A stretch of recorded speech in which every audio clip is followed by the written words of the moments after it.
Rachel was happy she had finally found an opportunity to take out Olivia, but part of her couldn't help but brood over the fact that Liv was going to see Victoria. Just the mention of Victoria's name made Rachel cringe. She loathed Michael's ex, even though she herself had successfully taken Michael away from her. Still, the fact that Victoria was living and breathing and getting to be a part of Michael's life in any way bothered Rachel enormously. And now she has money, because Michael paid her to let him take Olivia. Rachel thought, how disgusting. She couldn't get any money from us. He left her, and I got him fair and square, so he shouldn't still be associating with her. Rachel exhaled loudly. It was so unfair Victoria was still in her life. As soon as I kill her daughter, she'll be gone, Rachel thought, and I'll make sure she has to pay back that money Michael gave her for Olivia. I'll tell her she must work it off, and I'll send her to work in one of the factories Michael owns. Rachel smiled at this cunning plan of hers. Back at school, in Mrs. Anderson's class, Olivia kept a close eye on Pamela. Wow, I think Pamela and Phil just had their first kiss in front of all of us. One of the boys in class laughed. Olivia knew it was immature, but she still enjoyed the ridicule Pamela was enduring. This is only a fraction of the type of stuff she used to put me through. Guys, settle down, Mrs. Anderson admonished. It was no use. Pamela had gone from being the victim, garnering all the attention she relished, to being the butt of a joke in mere seconds. Why would Phil try to give me CPR? Now everyone's saying we kissed? That's totally not what happened, and they know it. She could see other kids laughing at her. When she saw Olivia snickering over Mrs. Anderson's shoulder, she grimaced. You, she thought. I'm going to kill you. She felt like somehow Olivia was responsible for her demise. If only Olivia, a wealthy, powerful girl, had accepted her when Pamela initially tried to befriend her, then no one would dare laugh at Pam now. That was not my first kiss, Pamela assured herself. My first kiss will be with someone esteemed and rich, someone other people aspire to be like. It'll make even Olivia Johnson jealous. But looking around the room and seeing everyone trying to conceal their laughter, Pamela felt like she actually might faint for real this time. How has my plan failed so terribly? She fretted. My life is over. What the hell? Bill Eggers angrily spit out, his face turning red. He was looking at Pamela with such derision it confused her. He turned from her to the boys in the back of the class who were laughing and making jokes about them kissing. You guys really think I'd waste a first kiss on her? Pamela was taken aback. What was that supposed to mean? First of all, I've already kissed like a lot of girls, Bill added. With such false bravado, it was comical. No, you haven't, Olivia thought, reading Phil's thoughts. But it was sort of endearing to hear him insist he had. And second, if I hadn't, I wouldn't be going for someone like her. He gestured to Pamela without looking at her. She's nothing. My first kiss was with a beautiful girl from camp who comes from a good family. Pamela's a tryhard with nothing to show for herself. Everyone went quiet for a moment. Wow, Wendy whispered to Olivia and Millie. Did quiet Phil Eggers really just say what everyone was thinking? Excuse me? Pamela thought. Who the hell does he think he is? I'm not a tryhard. I don't have nothing to show for myself. What the hell? I'm going to be the most powerful woman any of these people have ever met one day. What the hell does that kid know? She was so angry and getting more and more worked up that Pamela was turning red, though she was too embarrassed to say anything. Olivia watched, biting her lip as she read Pamela's thoughts, enjoying it all. Where's my popcorn? She thought, seeing Pamela self-destruct. If I wasn't able to kill her yesterday, at least this is an amusing consolation prize. She smiled. If anyone dares to even claim I just kissed this girl, I'm telling the principal and having my dad sue you for defamation. Bill Eggers' dad was a high-power attorney, and Phil loved throwing the threat of lawsuits around. It made him feel powerful himself. Dude, relax, one of the other kids said. No, I will not relax. Bill looked like he was about to fight someone, and Olivia could tell the other students were concerned he might try and clock them if they looked at him wrong, so they averted their eyes. Olivia watched Pamela, seeing how mortified this entire thing made her. Why is he getting so angry at the thought of kissing me? He's acting like I'm a freaking leper. This was terrible.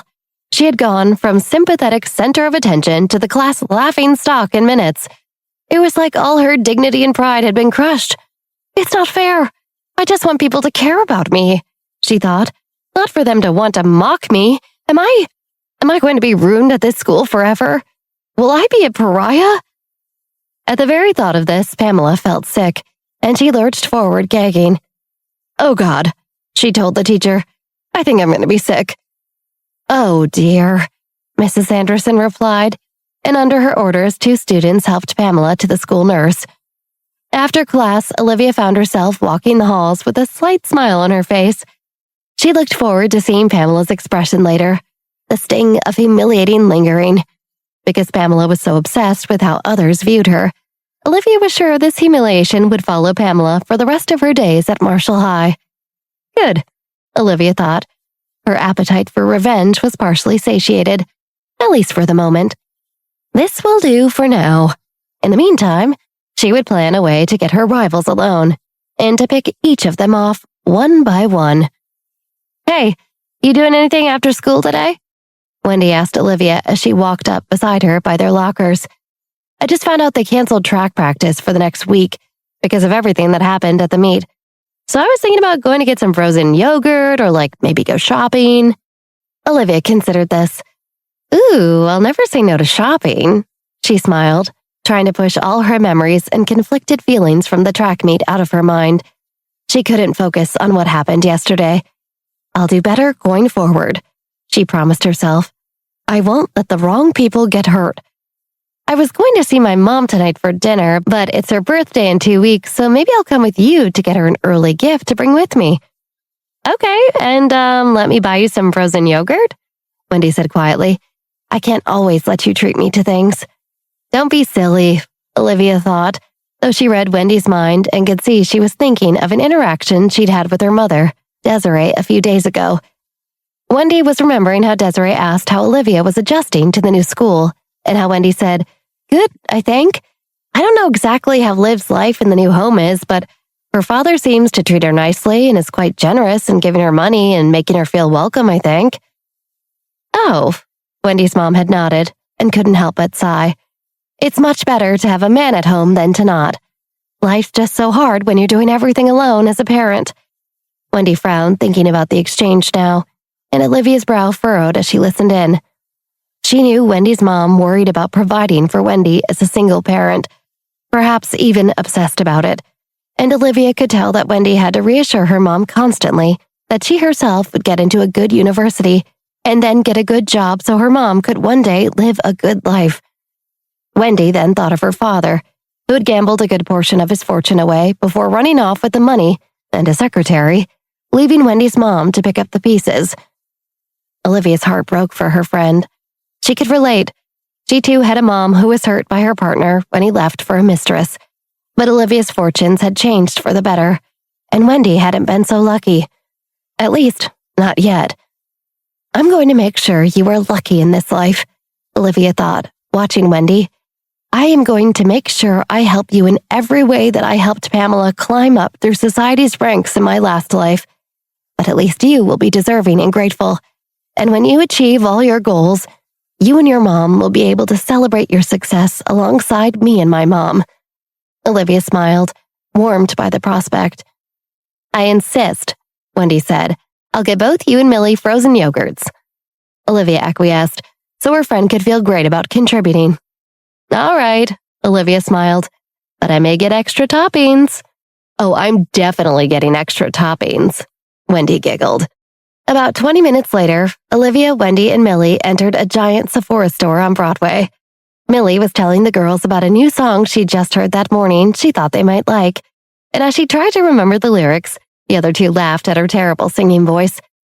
Olivia was having such a lovely time, grateful to be distracted from the carnage of the track meet yesterday, that she was too preoccupied to remain vigilant about monitoring her surroundings.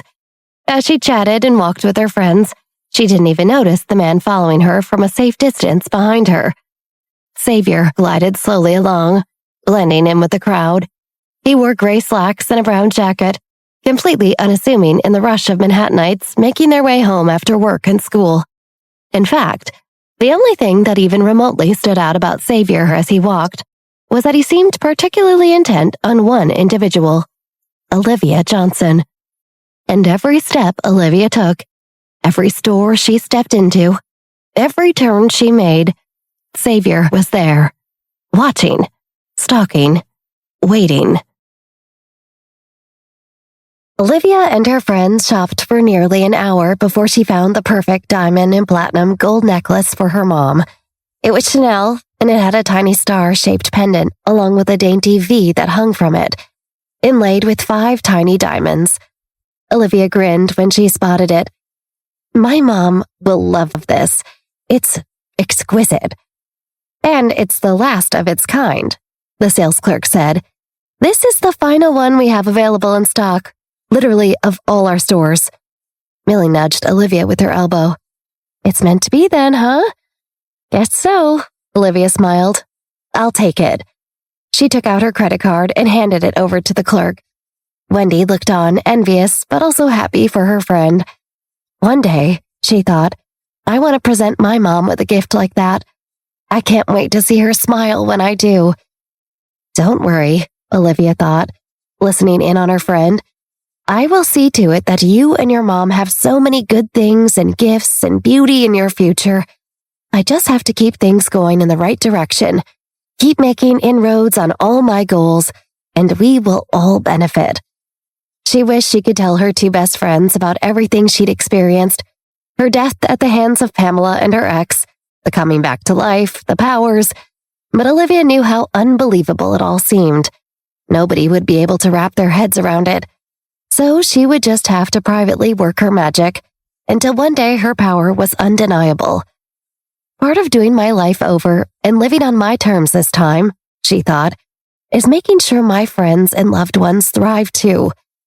Although Olivia could easily give some of her allowance to Wendy now each month, she knew Wendy would find such an offer to be embarrassing. It would only make Wendy feel worse about her current circumstances. Besides, Olivia thought, teaching a person how to fish is better than merely giving them fish. Contemplating the old adage in her mind, I will figure out a way to pull strings to help Wendy get to where she wants to go in life. In her previous life, Olivia and Wendy lost contact after high school when they went to different colleges.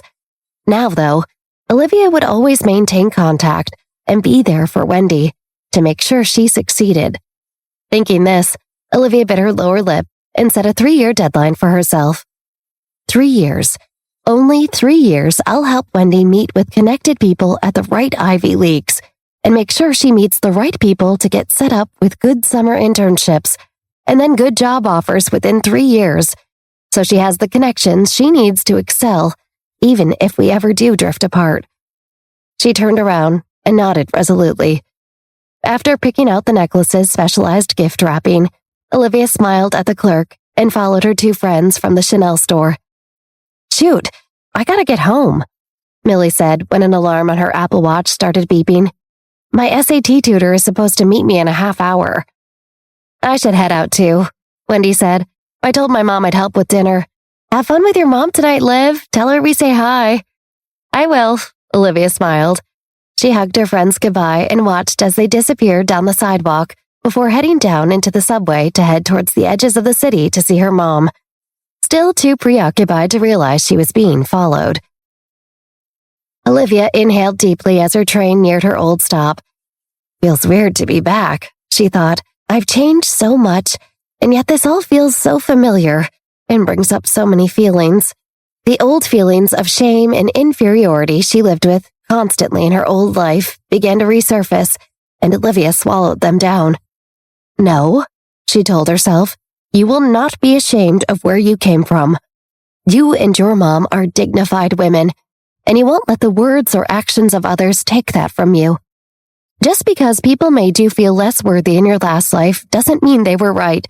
They were just awful, and you're here to avenge you and your mother's names.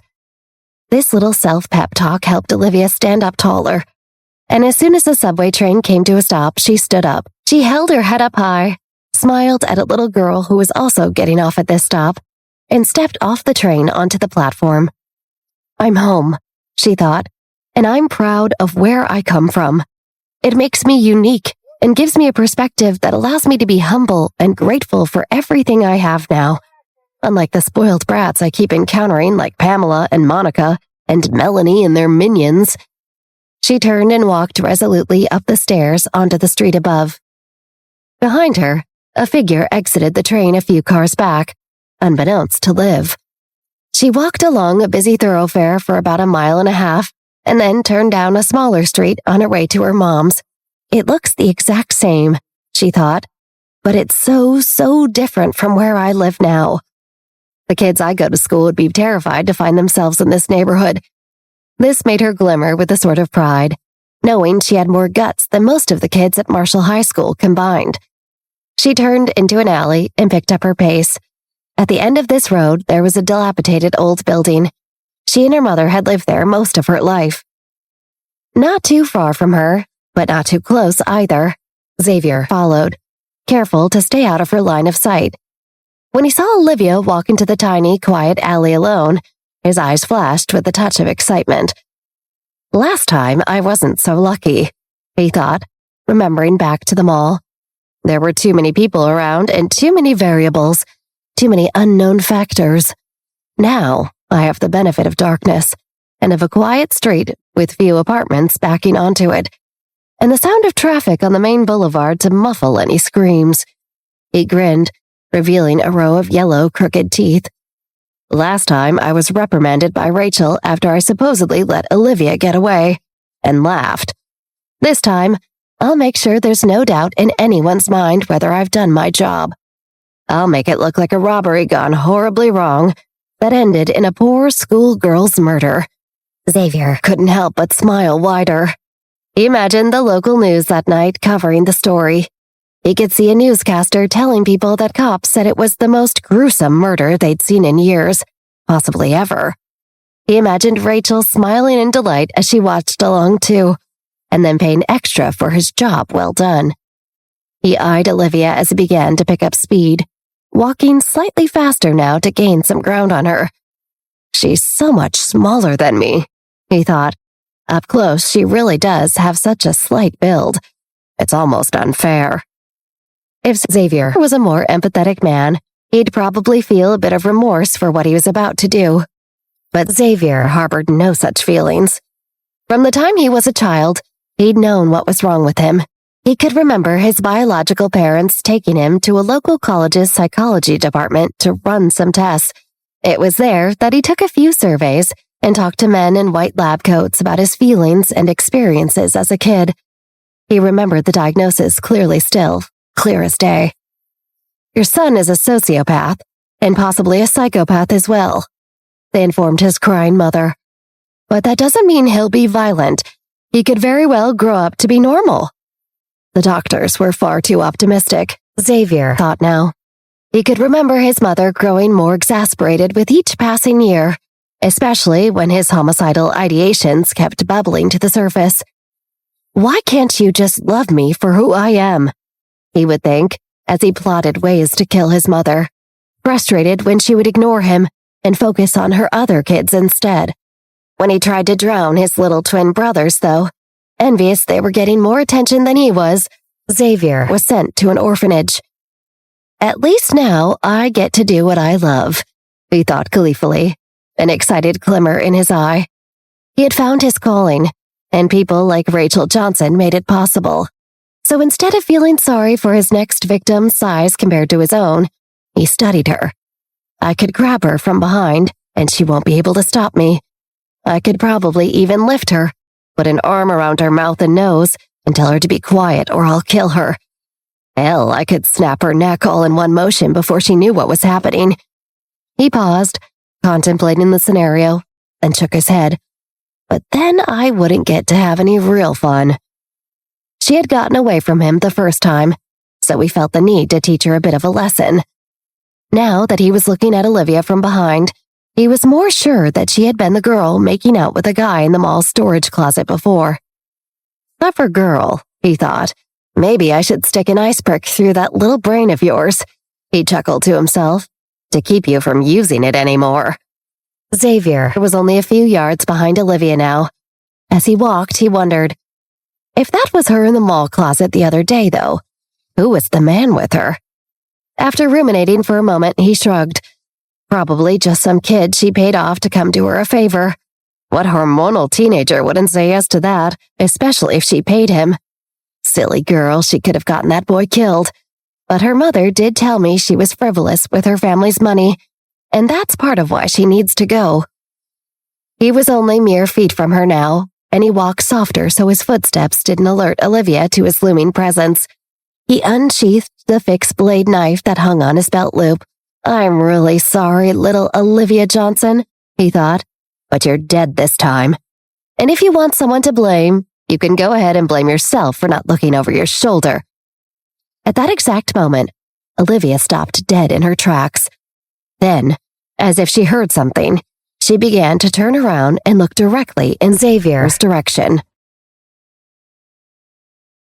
The further Olivia walked into the alley, the heavier her footsteps became.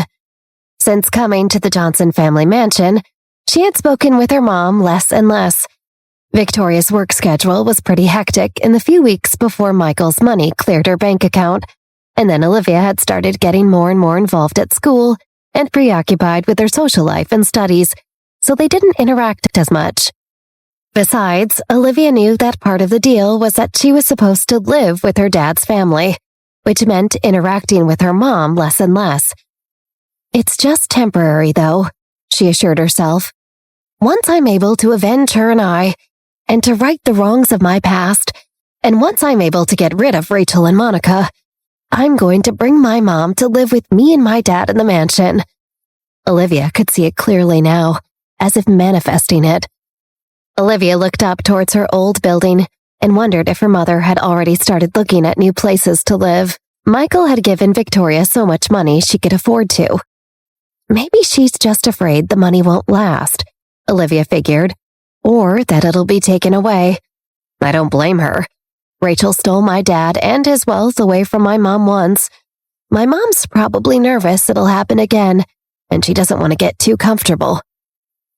Olivia looked at the dilapidated fire escapes on either side of her and saw an open window in the building on her right. A cat with a missing tuft of hair poked its head out and meowed at her. Liv recalled that the people who owned that cat were an old couple. The husband gambled and drank, and every few days the two of them would have a big fight around midnight that would wake all the neighbors. Sometimes cops were called, but the couple would always deny that they were the source of the fighting. In the end, it was always the wife who cried and apologized and begged the husband to forgive her. Below the window with the cat was a laundromat that doubled as an illegal gambling hall where people gathered till about 2 or 3 o'clock in the morning playing poker and other card games. Sometimes gamblers would drunkenly joke around and chase each other down the fire escape stairs. The soundproofing in the dilapidated buildings was very poor. Everyone could hear everyone else. In that kind of place, a person couldn't sleep well, nor could they sleep soundly. They were always aware that the mob had ties to the criminals in the area. Olivia vaguely remembered Victoria promising her in her previous life, back in middle school, that they would one day be able to find a better apartment once Victoria made enough money. She wanted a safer house in a better location, with less noisy roommates and more soundproof walls. It would be best if there were some flowers and plants downstairs, too, Victoria would say. A full garden. And if we lived on the top floor, we could have a breeze in the summer and watch the snow fall from up above in the winter. In a building with an elevator, too. She and Olivia made a game of naming the different features they wanted and fantasizing about them together. The two of them had been thinking about it for a long time. Suddenly, Olivia shivered. The closer she got to her mother's apartment, the more afraid she felt. Victoria had invited her over and they'd texted just a little bit ago. But Olivia suddenly started to imagine getting to her mother's house and finding it empty, as if Victoria had gotten all that money from Michael and then upped and left. What if Victoria moved and Olivia never saw her mother again in this lifetime? Olivia's heart began to race and she panicked. She frowned and started to pick up her pace. She had to get to her mom's faster.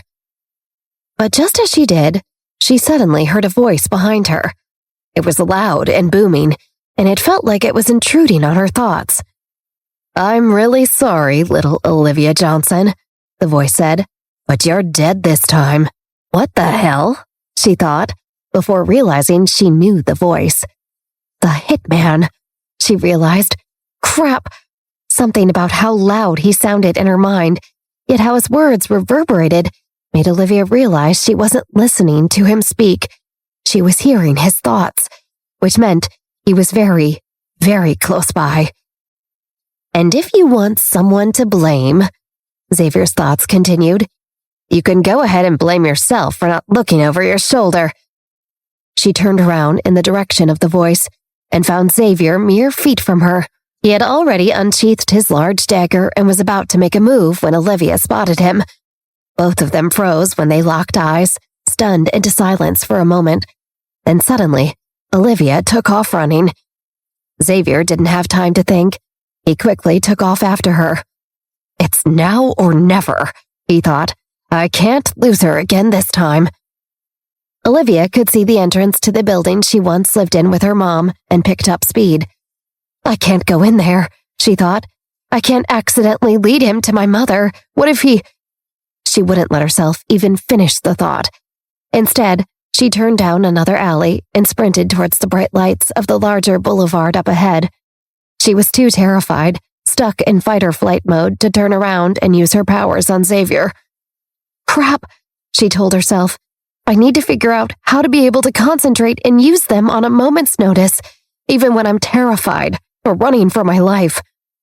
As it turned out, Olivia was realizing there was a number of things she still needed to do to fully hone her powers so she could use them more effectively. Xavier watched Olivia pick up speed and summoned all his energy to do the same. After turning the corner himself, he finally caught up to her and raised the sharp blade of his large hunting knife, eyeing her slender neck. As long as he kept up this pace, he could grab her and then slash her neck. "I won't be able to do as much damage as I would if she didn't see me coming," he thought. "But this will have to do. At least Rachel would still be satisfied, and the job would be done." Afterwards, he'd take Olivia's wallet and smash her phone on the ground so it looked like a robbery gone wrong.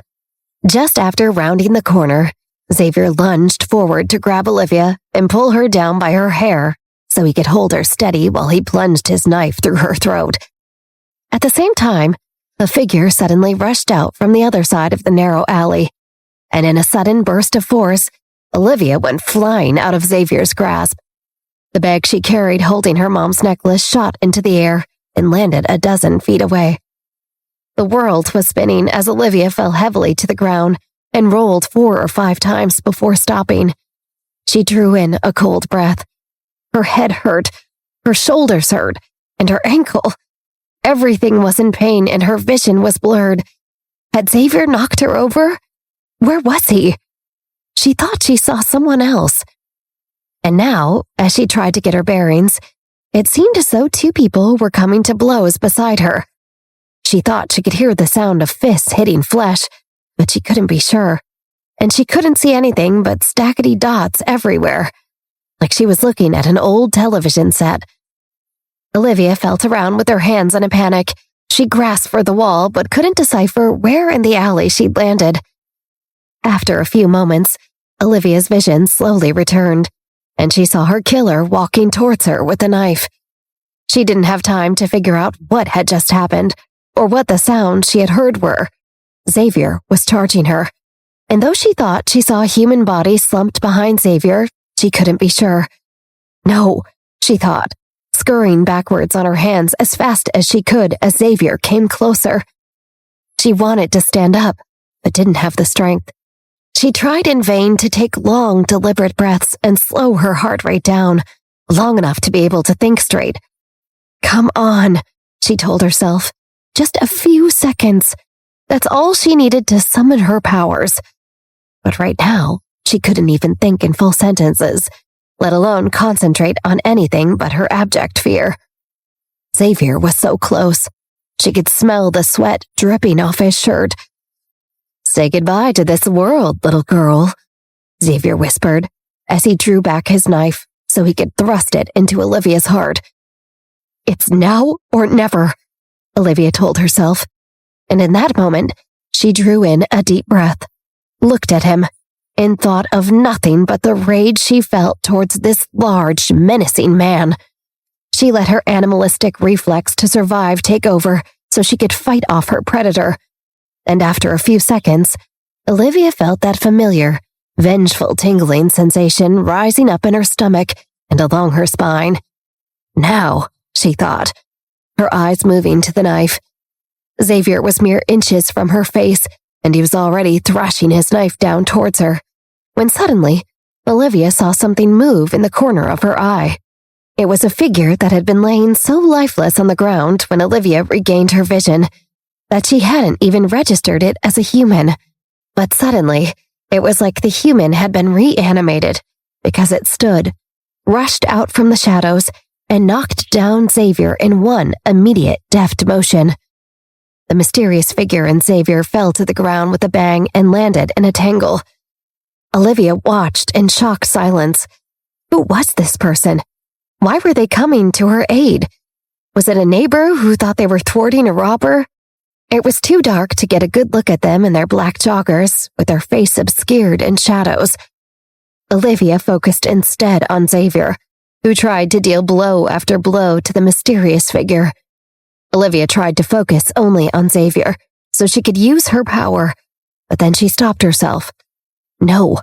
She closed her eyes. You learned your lesson at the track meet. You can't risk hurting the wrong people. She nodded to herself. Okay, then I have to get involved some other way.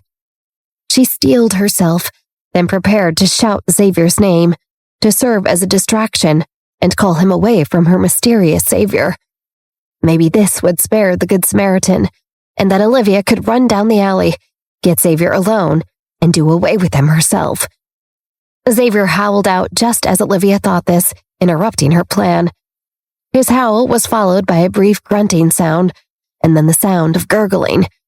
When Olivia looked at Xavier, she realized the mysterious figure beside him had somehow wrestled Xavier's knife away from him and stabbed him with it in the lower abdomen. As Olivia watched, the assailant then gripped the knife again and pulled upwards, cutting open Xavier from his belly button to his breastplate. Olivia watched in disbelief as Xavier's intestines and organs spilled out onto the pavement below, splashing the ground with a crimson wave of innards. Xavier's eyes went wide, and it was as if his brain was processing what was happening, even as his body went into shock. He held his look of disbelief even as the blood drained from his body, and his pulse ceased, and he fell to his knees, and then eventually collapsed face first onto his insides. Seeing this, Liv felt a small gleam of satisfaction and excitement. A tiny, thrilling bolt of pleasure shot up her spine. It's good to see such a bad man meet his demise, she thought, and in such a deservingly horrible way, too. Olivia looked from Xavier to the figure standing beside his body, knife still in hand. When the figure stepped out of the shadows, Olivia's brow furrowed. You? What are you doing here?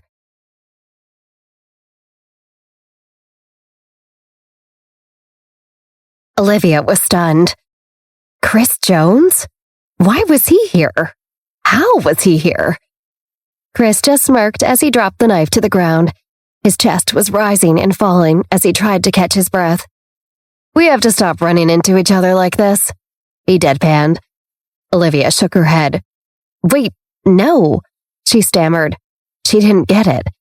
How was it possible that the 2 times she found herself running from a hitman, she also found herself running into Chris Jones? Before she could ask him, Chris looked around. If you can move, run. This guy could have backup waiting around here somewhere, like a getaway driver or a partner or something. No, I know he was alone. Olivia shook her head. She looked down at Xavier, his mangled body staring up at her, eyes still wide open.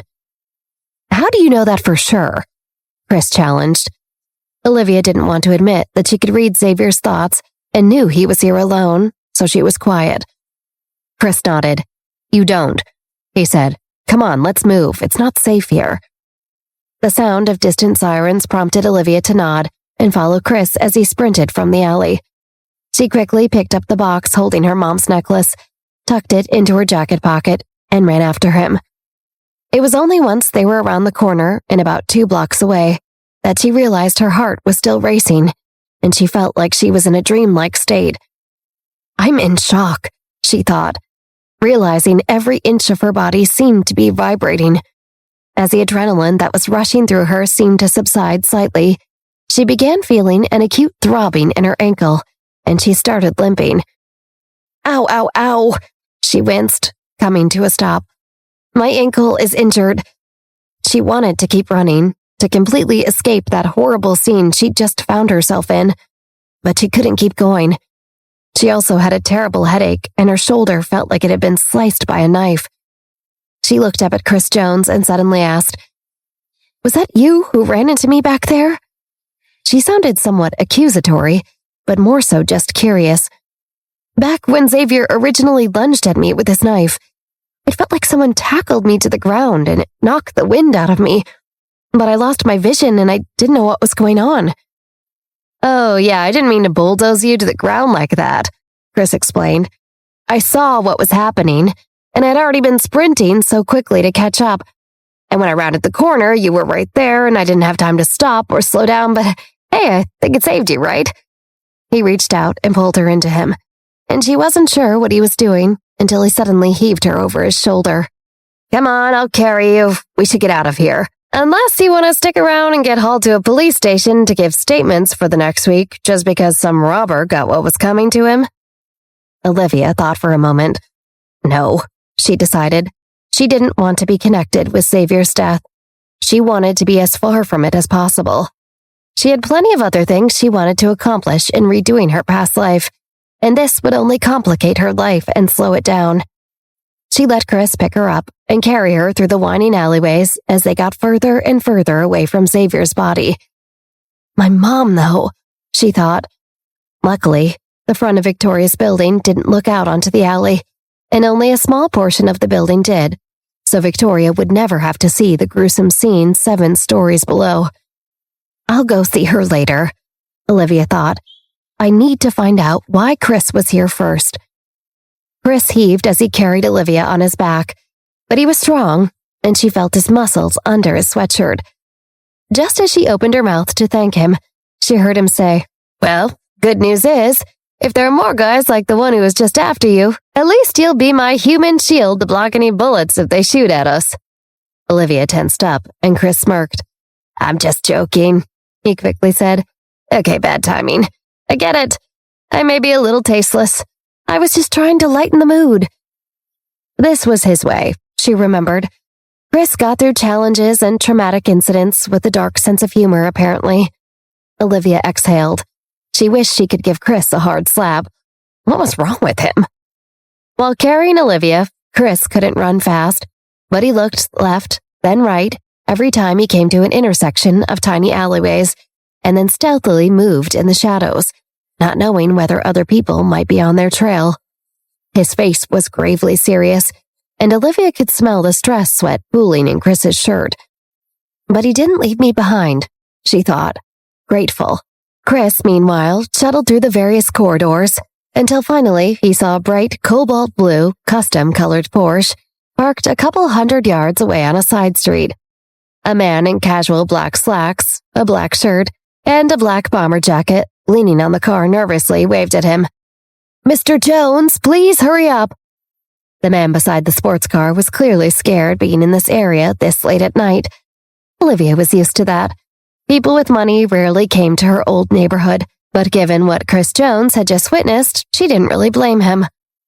Chris hastened towards the car, crossing the street as soon as he could with Olivia on his back. When he was almost across the street, he was so focused on the sports car just feet in front of him that he stepped into a pothole and twisted downwards. Damn it! Chris cursed in a low voice before he stopped, rebalanced, and quickened his pace. You okay? Olivia muttered. Yeah, he said, terse. Seeing Chris Jones getting closer and closer, The man in the black bomber jacket ran around to the driver's side door and jumped into the car. He twisted the keys in the ignition and started the car. Chris swung open the backseat door and flung her inside so she landed in a thud against the black leather seats. Then he quickly jumped into the front passenger seat. "Drive," he implored. His driver nodded and skidded away from the curb, tires hissing as he sped out of the area.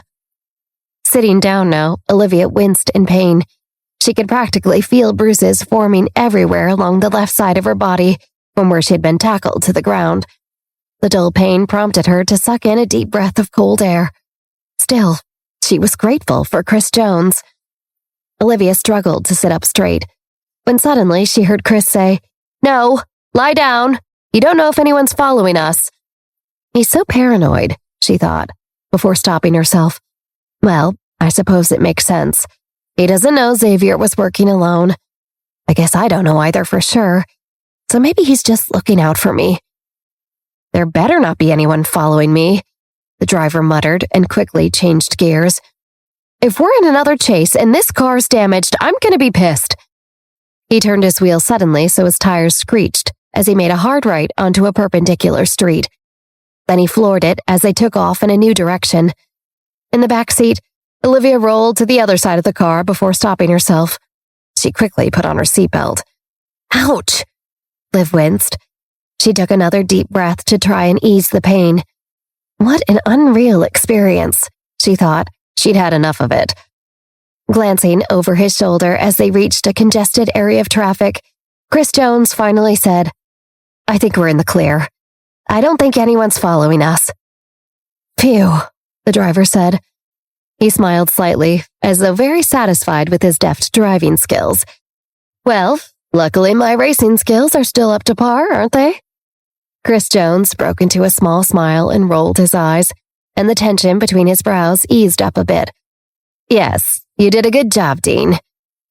Olivia thought for a moment back to the moment in the mall with Chris. There were 5 people chasing him that day, so maybe he thought it was normal for multiple people to be hunting him at any time. Why? She wondered. Though her body was aching with such acute pain, she couldn't focus long enough on anything to ask, and then sit and wait for the answer. She kept shifting in the back seat, trying to get comfortable, or at least find a position that didn't hurt every single inch of her body. Her ankle was in too much pain to move. She glanced at it and found that it was swollen to the size of a baseball. When she glanced in the front seat, she also noticed for the first time that Chris was bleeding. His shirt and pants were covered in blood. Shocked, Olivia muttered, "Chris, you were stabbed, I think." "What?" Chris's driver Dean looked down in disbelief. Had he really not noticed? "It's nothing, just an abrasion." Chris didn't even look down at his torso, which was obviously bleeding. He instead focused outside his window, watching the passing scenery with an indifferent expression. "Damn it, why didn't you say you were bleeding?" Dean said. "I have a first aid kit in the back, and Vera will literally gut me if I take you home and you're injured." At the mention of the name Vera, Olivia's eyes shot up. She'd heard that name before, and she was curious to hear more about this mysterious Vera. "Don't let Vera know," Chris told Dean. He frowned slightly. "She's leaving for England this evening for a weekend back home. Just say that I'm with you and we're good." Chris looked down at his wound and softened a bit. "And I didn't say anything because I didn't realize I'd been stabbed. I thought I'd been punched, but don't worry, it's more of a cut. I'll be okay." "No." His driver clutched the steering wheel frustratedly. "I'm gonna take you to your father's doctor. He'll see us privately. It's my duty to make sure you're okay." He glanced at the rearview mirror and said, "Young lady, you also need to see a doctor. To take a look at your injuries, all right?" Olivia wanted to refuse, but she knew she couldn't show up to her mom's like this. Victoria would be worried to death seeing her. Olivia would have to get bandaged up and do something about her ankle and her bruises first. And she needed pain meds. So Olivia nodded and said, "Thank you for helping me." The driver nodded. From her place in the back seat, Olivia watched Chris. He looked reluctant to accept medical attention, even from his father's private doctor. He seemed to be brooding in the front seat, ignoring the fact that he was obviously bleeding. But why were you even in that alley? Olivia wondered, eyeing Chris. Why am I even in this car with you right now? How did you know to save me? How did you find me? What were you doing in my neighborhood at the exact moment I needed someone? Her eyes narrowed. Were you following me too?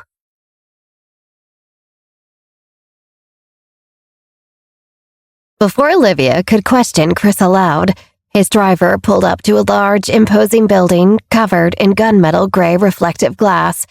He quickly shuttled both Chris and Olivia from the car, then expertly led them into a side entrance and up a high-speed private elevator to the 40th floor. When she stepped out onto the black onyx floors, Olivia gasped. She'd never seen a doctor's office like this. There were 360-degree views of the Manhattan skyline. Chris, a nurse said. She'd clearly been told ahead of time that they were coming. Right this way, and miss, you can go in that room. The nurse pointed for Olivia to walk into a nearby examination room and gestured for her to sit on the exam chair. Then the nurse brought Chris into the neighboring examination room. Olivia stared in awe at the state-of-the-art equipment surrounding her. I've never been to a doctor like this, she thought. After a few minutes, a doctor came in.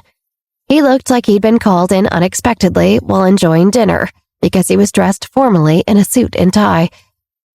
Okay, he said as he entered Olivia's room. What do we have here? After examining Olivia's injuries and performing a series of quick tests, the doctor determined that her right shoulder was dislocated and her left ankle was severely sprained, and she had also suffered a minor concussion. I'm going to have you look over my ear here so I can relocate your shoulder, okay? The doctor said in a kind, gentle voice. Olivia nodded but cringed, thinking about how much it was going to hurt. You will feel pain for a few seconds, and you may hear a pop as it slides back into place, but that is all right. You are going to be all right, okay? 1, 2. Olivia braced for the pain on 3, but the doctor beat her to it and moved quickly to relocate her shoulder before he ever said 3. Ah! She yelled out. Jesus Christ! She thought, whimpering in pain. She thought she would faint from the pain. That was it, the doctor assured her. That was the worst of it. From here, you'll be healing. He smiled reassuringly at her. She was too stunned to talk. The doctor then prescribed Olivia some medications to ease the pain and then told her how to care for her injuries going forward. She grimaced. When I get home, Rachel will somehow use my weakness to her advantage, she thought, wishing she could conceal her pain from her stepmom. But it would be hard to cover up the bandage that now covered her swollen ankle. The doctor gave her a pair of temporary crutches, and Olivia hobbled out of her examination room. It was as though she was still processing everything that had happened in the last hour. It had all happened so fast. 1 second, she was walking up to the back entrance of her mom's building, reminiscing about her life there. And the next, she was fighting for her life. And then she was saved by Chris, and then quickly whisked away here, to this place she'd never been. How much time had passed? She looked around for her phone, confused. It was in her jacket, back in Chris's driver's car. I should text my mom soon, she thought.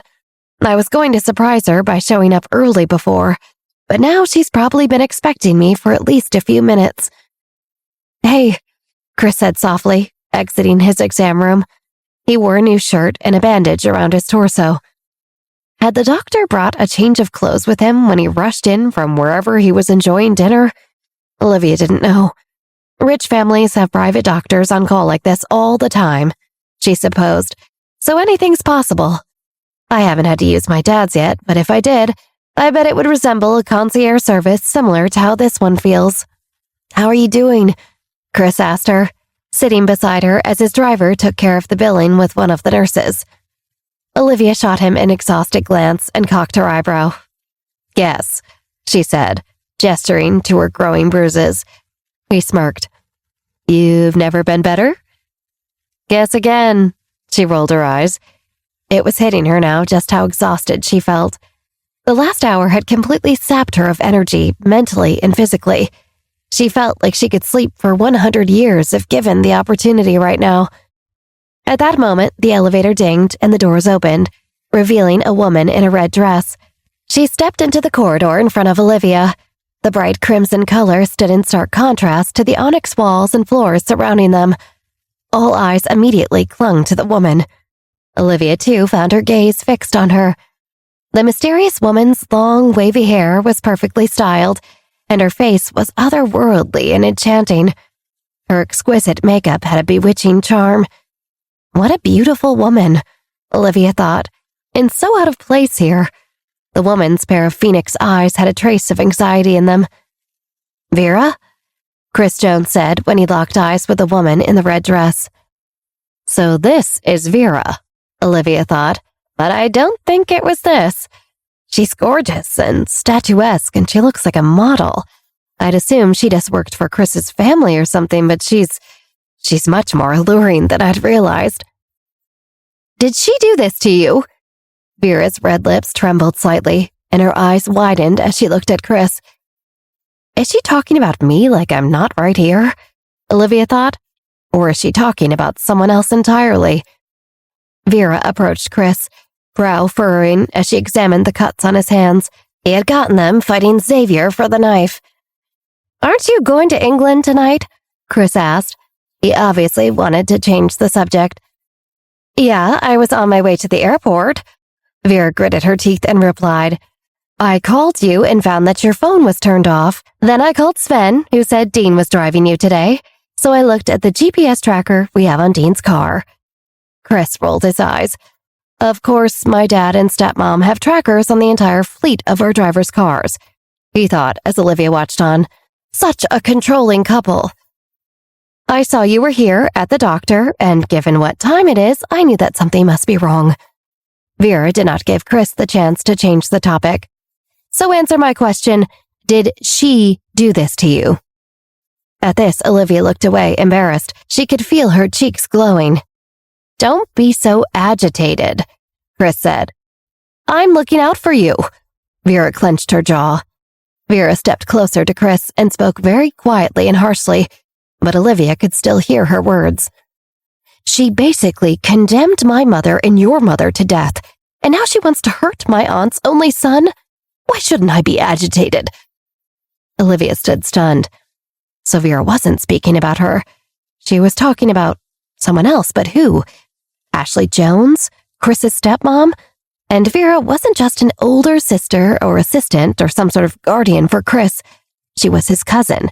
She was a few years older than Chris, but they were related by blood. Olivia tried to keep everything straight. Chris didn't know what to say next. After his mother and Vera's mother both died years ago, he and Vera had relied on each other so much because they were all each other had as they went through the grieving process together. Chris's dad, Bradley Jones, felt so bad that Chris's mother died so early in his life. He essentially adopted Vera and allowed her to accompany Chris on trips as his babysitter when the Jones family flew around the world. Bradley wanted Chris to have a close relative with him to give him some sense of normalcy. So that's how Vera became Chris's de facto caretaker and assistant, Olivia thought, watching both Vera and Chris's thoughts as they reminisced. She feels responsible for his safekeeping as his older cousin. If Vera thinks I'm in danger, Chris was thinking presently, she'll lose all reason and do whatever it takes to protect me. Hearing this, Olivia interrupted and said, "Excuse me, is it Vera?" "What?" Only at that moment did Vera even realize there was someone standing beside Chris Jones. "Who are you?" Olivia bowed her head deferentially and said, "I'm Olivia Johnson, the one who's set to be engaged to Chris." She spoke hesitantly because Vera seemed so heated and very protective of Chris, so she wasn't sure how Vera would handle this information. Vera tipped her chin up and scrutinized Olivia for a few silent seconds. Yes, so you're the one who was with Chris the other day at the mall when he came home shirtless." Chris looked at Vera, worried she might actually meow out loud teasingly. He was grateful when she refrained. I am, yes," Olivia said, cheeks suddenly glowing. Vera is intimidating, she thought, even to someone with powers. But I need Chris and by extension Vera on my side if my long-term plans are to be successful, Olivia determined. So Olivia swallowed down her fears and smiled at Vera. It's nice to meet you. Well, hello, Vera said, smiling suddenly, like this news tickled her. Wow, Chris, every time you're with this girl, you end up coming home all tattered and torn up. You do it again and her parents are going to kill you. You have to stop being so careless because people are after you, Chris. And you're putting this girl and the entire Johnson family in danger too. Actually, Olivia chimed in, tonight was my fault. She mumbled, I can't really speak to who might be after Chris, but tonight, I was the one being pursued by a robber. Olivia lied. I was in a sketchy part of town going on an errand, and a man tried to hurt me and Chris stepped in to save me. Is that so? Vera raised her eyebrows and looked at Chris. Yes, Chris nodded. That's right. He glanced at Olivia out of the corner of his eye. Okay. After letting out a long breath, Vera finally felt relieved. So maybe I don't have to worry about Ashley tonight, she thought. So Ashley's the one that Vera was referring to, Olivia thought. I suspected as much. She continued to read Vera's thoughts. Ashley's ruthless and merciless. Back in London, I felt safer, but it's like ever since coming to New York, Ashley keeps sending her gangs of men after Chris. I know Ashley's family has ties to the mob and to Teamsters in Boston and Jersey, but I didn't realize she would actually use them to hurt Chris now that he was far from our extended family's wide safety net and home base in London. I don't know what that woman's capable of here, but, she thought, glancing at Olivia, it's sort of a relief to find out it wasn't Ashley's associates who had descended on Chris tonight. Ashley didn't cause these injuries. It was just a hapless robber. Vera's expression eased up. Olivia didn't correct Vera, though. She didn't want to tell Vera that she herself had been stalked by a hitman, not just some hapless random robber. She didn't want Vera to think Chris was in danger by being around Olivia, because now Olivia had a very specific plan in mind, and for it to work, Olivia and Chris would have to be able to spend a lot of time together going forward, which meant Vera had to think there was no danger in that.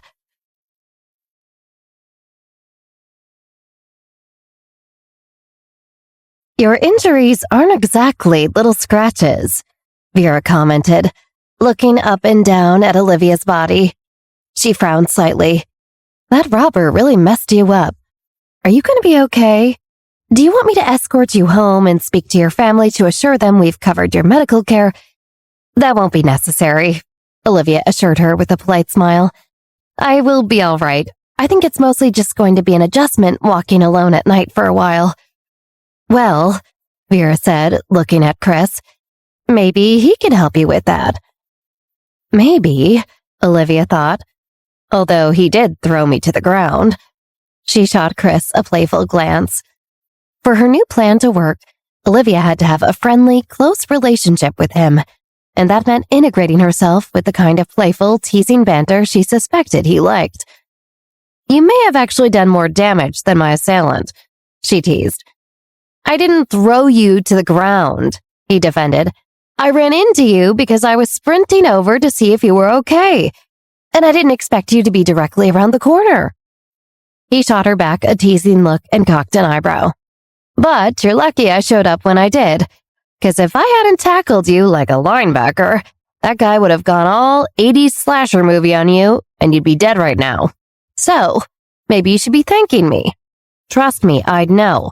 When I knocked you on the ground, he went after me like a slasher film instead. Chris lifted his shirt and gestured to his bandaged-up torso. Oh my God, Vera said, recoiling. You were stabbed? It's okay, Chris said. It wasn't deep. He cut me while we were wrestling for his knife. It's not an actual stab wound. Olivia watched Chris as he reassured his cousin. It was hard not to look at him. He was magnetic in a way that went beyond mere physical attractiveness.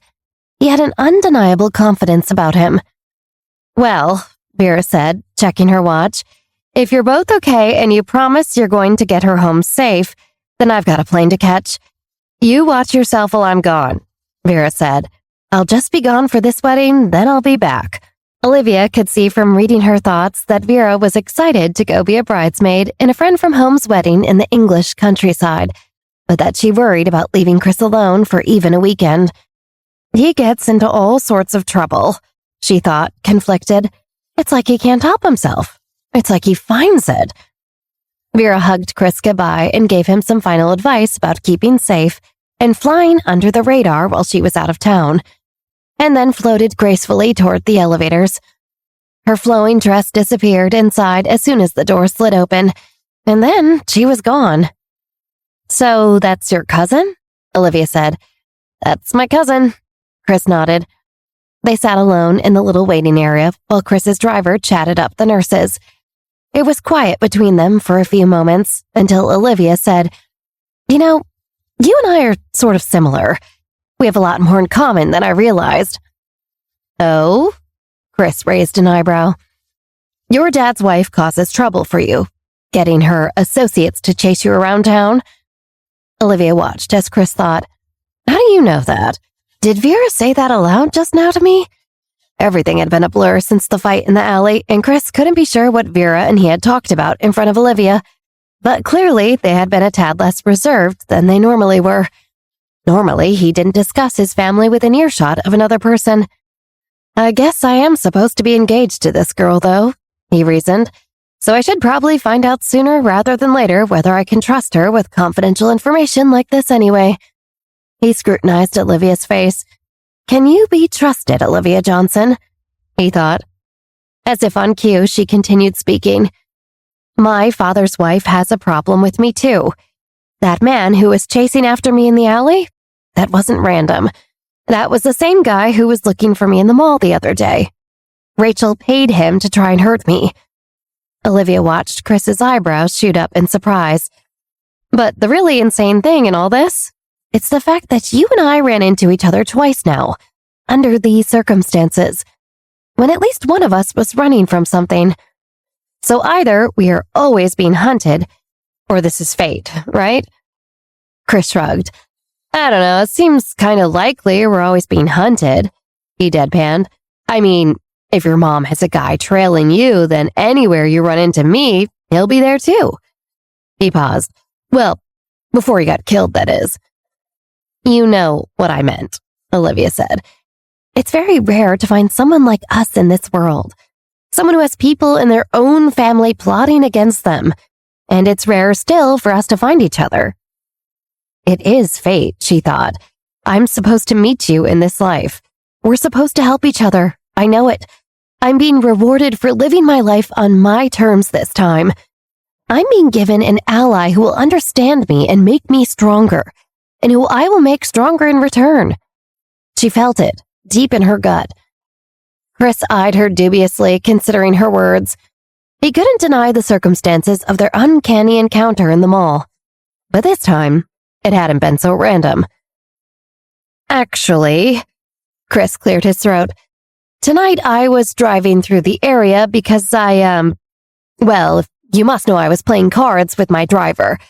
He and I sometimes like to duck out, away from my family, and come across the bridge to play cards with his friends. Chris spoke quietly to assure the nurses didn't hear, lest they alert his family. My dad doesn't approve, but I slipped the younger drivers extra cash to let me play high-stakes poker at some spots in the city. I know the areas are kind of seedy, but what can I say? Manhattan society doesn't do it for me. Sometimes I like to hang out in the places with a little more flavor. Chris shrugged. I forgot that my dad started putting trackers on all the drivers' cars, he muttered, making a mental note to take an Uber next time. Anyway, I was leaving one of the games, and as we were driving, I spotted someone who looked familiar walking down the street. Took me a second, but then I realized it was you. Olivia was surprised. I thought you didn't recognize me at the mall. I didn't then, at least not at first. But after we went through that day, how would I be able to forget you now? Olivia's heart sped up upon hearing these words, and she wasn't sure why. Maybe because he was so direct, or was it because she found him to be so attractive? We went through an ordeal together, he added. We're like trench buddies now. Olivia smiled. Good, she thought. This may make my plan flow more seamlessly than I expected then. Anyway, I saw you walking down the street a few blocks from that alley, and I rolled my window down and shouted your name. Thought maybe you were lost and needed a ride or something, since that area's a bit questionable at night. But I saw you had your earphones in. As I was about to get on the highway, though, I noticed a creeper following you. He was watching you like a hawk, and you were just walking, completely unaware, looking up the buildings around you. When I realized you wouldn't hear it if I tried to warn you, I had my driver pull over and I got out to see if that guy was really following you. What made you think he was? Just the way he watched you. Like he was intent on, I don't know. It made the hairs on my neck stand up. But it's a good thing I trusted my gut and followed after you, because as soon as you turned the corner and went down that alley, yeah. It was quiet for a moment as they both relived Xavier's thwarted attack in the alley. So, yeah, maybe I'm beginning to think maybe this is fate, Chris uttered. What, our meetings? Me being your knight in shining armor every time you find yourself in this damsel in distress position? Unless you find yourself in a life-threatening positions where you're face-to-face with death all the time? Olivia paused. If he only knew. Nope, she shrugged. Must be fate indeed. Now that Chris himself even agreed with her, she figured she had him exactly where she wanted him. Listen, she said eagerly, I have a proposition for you. She didn't want to beat around the bush anymore. She looked directly into Chris Jones's eyes with sincerity. I want to talk to you about a deal I think we should make. Oh? Chris became more interested. This little wildcat actually wanted to talk about a deal with him? The corner of his mouth unconsciously hooked up. He leaned over and asked, What deal? One that I think could benefit both of us, she whispered, equally. She looked around at the nurses, then the doctor, and then Chris's driver. Why don't we go somewhere else to talk? The sterile smell of pungent disinfectant permeated the air, and Olivia was growing dizzy from it. And she thought maybe it would be best to have more privacy so she could speak more freely. Something about the doctor's office for Chris's father didn't seem like the right venue for this discussion. Sure, Chris finally replied, scanning Olivia from head to toe. Are you feeling okay enough to leave now? Yeah, Olivia nodded. And don't worry, you won't even have to carry me. Your doctor gave me crutches. Ah, but I was looking forward to being your knight in shining armor still, he said through a fake frown. Don't forget, if it wasn't for you, I don't even know if I'd have half this bruising, she shot back. She needed to build rapport with him if he was going to agree to her proposition, and she knew he liked this teasing sort of banter, so she played it up. Sorry, he said. What was that? I couldn't hear you because I'd already walked so far ahead of you since you're hobbling on that bum ankle of yours, he smirked. Too much? No, I can take it, she smirked too. Let's go. Within minutes, Chris's driver was shuttling Chris and Olivia to a safer part of town just a mile away. Olivia sent a quick text to her mom, saying practice went late and she had to study for a test tomorrow, but promising to come by the following night. Okay, honey, Victoria said. Studies come first, so I get it. Tomorrow works for me and I'll make your favorite. How's pasta carbonara sound? Olivia smiled, ecstatic to see her mother soon. Here we are, Chris said, pulling Olivia's attention. He pointed to a cafe. Ready? Oh yeah. Olivia followed Chris into the cafe. He helped her through the door and held her crutches as she sat down. He's surprisingly gentlemanly, she thought, when he wants to be. Apparently, chivalry is only sometimes dead, depending on the guy's mood. Chris ordered them each an herbal tea and some club sandwiches. Herbal tea? Olivia asked, cocking an eyebrow. It's calming, he shrugged. We just had a wild night. Your body's probably still in shock. I know mine is. My brain, too, probably. And the club sandwiches are just because I'm starving. Touché, Olivia thought. She'd been so terrified earlier, and then in so much pain, she hardly had time to realize how hungry she was. But when the smell of French fries wafted out from the kitchen, her stomach grumbled. She closed her eyes for a moment, happy to be out of the clinical, cold doctor's office, and sitting on the plush leather bench seats in the cafe, awaiting a hot meal. "So," Chris said finally, watching her closely, "what was it you were saying you wanted to talk to me about? You wanted to make a deal with me?"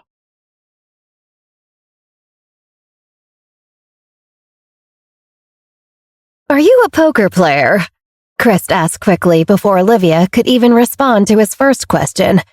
He took a sip of his tea. "Because I'm very interested to see what your bargaining chips are, and your trump card. There's one of each in every good deal, and don't tell me that knowing about my family drama is your bargaining chip." "Well, first of all, I don't play poker," Olivia said flatly. "And I don't know about those little rules of yours, so I'm not going to try to blackmail or bribe or bargain with you to get you to do anything. I'm just going to be direct. And if I persuade you, then so be it. But if not," she shrugged, "so be it too, I guess." Chris sat back. Huh.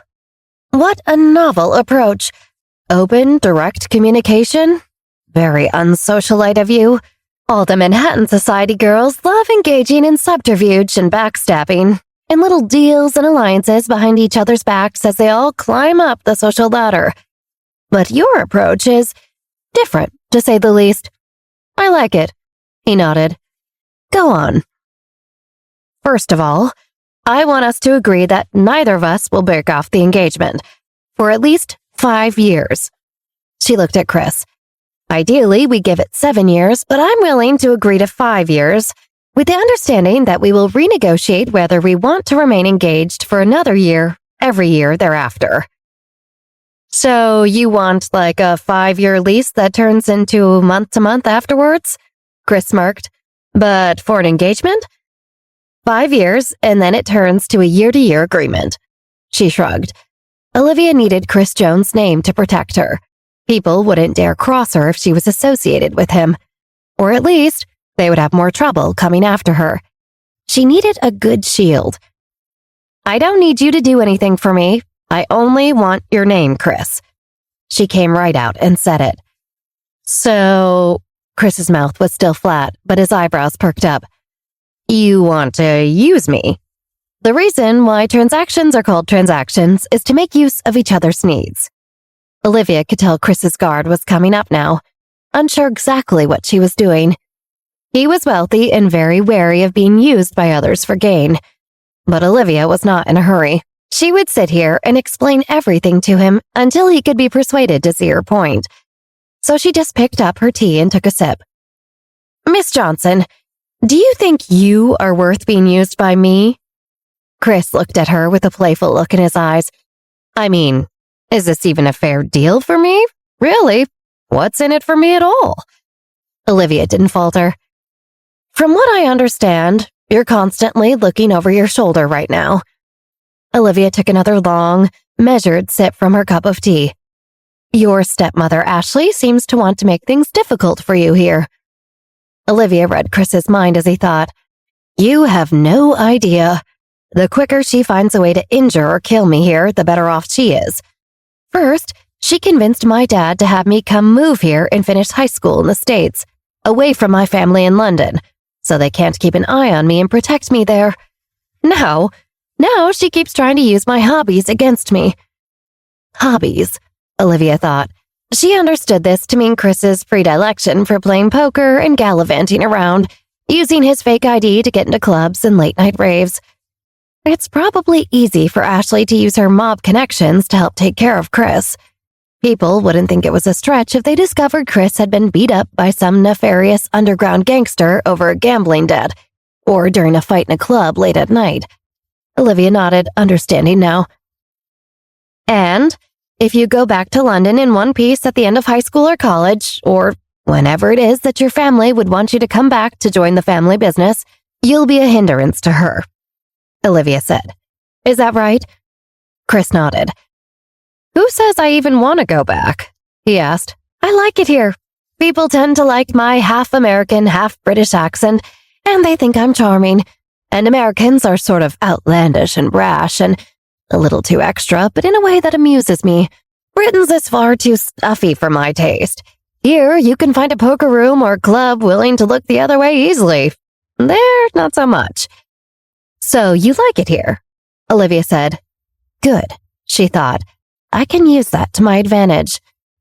She looked Chris squarely in the eye and said, But Ashley makes it difficult on you here. She uses your lifestyle and choices against you. Has guys chased you, perhaps claiming they're hitting you up for old gambling debts, or maybe getting you back for some past misbehavior in a club? Maybe a time you got too drunk and started a fight, am I right? Chris's eyes narrowed. How does this girl know so much about me? He wondered.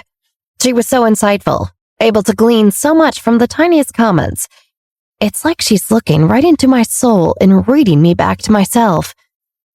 Chris slowly nodded. You're pretty close, yeah? Well, Olivia said, if you want to be able to fight Ashley and get your revenge, and if you want to be able to live here peacefully in Manhattan and who knows, maybe rule this town one day, this is your first step. Olivia remembered that in her past life, Chris Jones ended up being one of the most powerful men in Manhattan by the time of her death. But she didn't know if he had to deal with his stepmom in the same way he did in this life. It doesn't matter, she thought, because this time around, he has me, and I'll guarantee he's once again the most powerful man in the city. She smiled slightly, looking forward to his future achievements. Go on. Chris Jones looked at Olivia, intrigued. She was right about his situation, and he wanted to know exactly how she intended to help. What could she possibly offer him? Have you ever thought about why the Jones and the Johnson families arranged for the two of us to become engaged? She looked at him quietly. Friendship? He joked. Good genes, maybe? Maybe they're very superficial and they think only good-looking people should marry other good-looking people? Olivia shot him a look of disdain, but her lips couldn't help but curl up slightly. Very funny. There must be a reason for the marriage, something more than just friendship. Because, Olivia thought, if it were really just that we were two incredibly close families, would my maternal godfather really have gone bankrupt 17 years ago? Chris's family was one of the most powerful in Europe and had multinational corporations that also operated in New York and across the states. So wouldn't they have stepped in to help my grandfather's business if they were so friendly? Even with a little help, my grandpa could have been saved from complete financial ruin, and then people would know he and my uncle's whereabouts right now, right? But back then, as far as I know, it seems nobody lent a helping hand when my grandpa's company collapsed. Otherwise, he'd be here today. Yet, here the Jones family was, still honoring the engagement that has been agreed upon all those years ago. So if it wasn't out of the two families' close friendship and love for one another, what was it for? Well, for starters, my family's based here, she told Chris simply. The Johnson family legacy here goes back to the days of the founding fathers, and I think the Jones see it as important to establish even greater dominance in America by marrying into an old American family. So, if you want to rule this town one day, all you'll have to do is the following two things. You're deliberately keeping me in suspense, aren't you? Chris smirked. Reeling me in? Making me want to work with you? He nodded, impressed. I like it. You're a better negotiator than I thought. Olivia didn't move a muscle. And it turns out you have a good poker face. He laughed. I underestimated you. When she said nothing again, he leaned in. So don't keep me waiting. Tell me the two things I need to do. First, tell your family you will not return to London, but don't come right out and tell them. Make them discover it. Make it look like you were conflicted and nervous about telling them. I'll help you arrange the details of how and when. Chris cocked an eyebrow, confused. Why? Ashley will relax a bit about having you followed and constantly sending her associates to rough you up and try to do away with you. If she realizes she's not racing the clock to off you before you head back to London. If you tell her you want to be in the States indefinitely, she'll realize she has more time to plan something, and she doesn't have to worry about you going home and becoming the most powerful heir to the Jones family fortune and business back there. In fact, if she thinks you're staying here, she might actually write you off as a gallivanting, money-blowing playboy in the making who's not even a threat at all, figuring you're just going to waste away your trust fund on women and cars and gambling. There are worse things, Chris joked. Gee, I wonder why she might assume that about you. Olivia rolled her eyes. Anyway, she may actually figure it's not worth her resources having people hurt you if she doesn't view you as a threat. She only wants to hurt Bradley's children who threaten her own kids' ascension to the Jones family throne, so to speak. She's doing this on behalf of my half-brothers and sisters? Chris asked, understanding. Olivia nodded. I know they're only infants now, but eventually she'll one day want them to take over the company, I imagine. And if you go back to London, you'll be able to helm the company long before they're able to assert any real power. At least, that's what I imagine her issue with you is. Chris sat back, contemplating this. You're a smart girl, he thought. You might actually be a necessary ally. So far, he was okay going along with the first part of her deal, because he didn't mind staying in the States. And if Olivia's plan actually made life here easier for him, he was all for it. With their combined power, they could counter Ashley's schemes and protect their own interests, ensuring their mutual success and thwarting anyone who tried to undermine them. A win-win, really, he thought. What a smart little ally indeed. Olivia smiled, flattered. She had him exactly where she wanted him. Now, she just had to keep him there. Intrigued by the possibilities, Chris leaned forward, ready to hear more about Olivia's plan for their so-called partnership. So, he said, what is the second step I gotta do if I want to rule Manhattan?